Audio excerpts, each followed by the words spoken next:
Here's how acres can help you investigate flood risks on a piece of farmland. I'm currently researching this farm in Champaign County, Illinois, and I'm trying to understand potential impacts on crop production related to the waterway that borders the property to the north.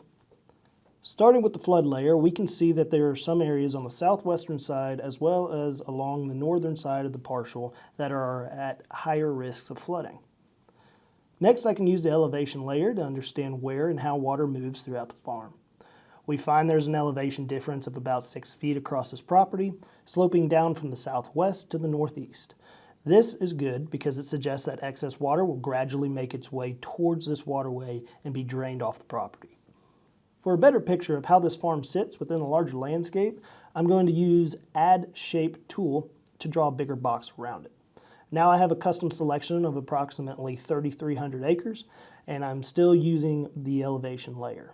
I recommend to try to keep the custom acres under 5,000 for the best experience.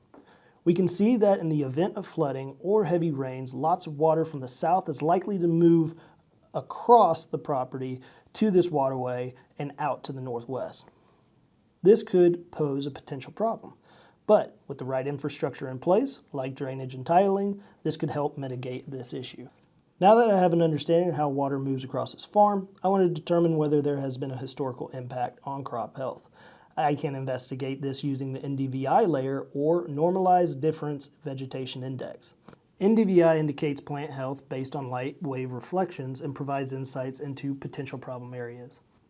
The image from 2021 shows some darker red spots along the northern part of this property by the waterway, as well in the center and far western side and southern side. If we cross-reference this with the flood layer, we see that all those problem areas lie within the flood zone. From this research, I've determined a few questions I need to ask the tenant and landowner if I'm considering purchasing this property. First, I need to find out more specifics on how this farm operated in 2021. And I know I need to inquire about any extreme weather during the growing season. I also need to further investigate the potential for drainage infrastructure on this farm, including whether the drainage work has been conducted in the past year. Next time you're researching property on acres, try utilizing these tools to ask informed questions about property's potential risks and opportunities.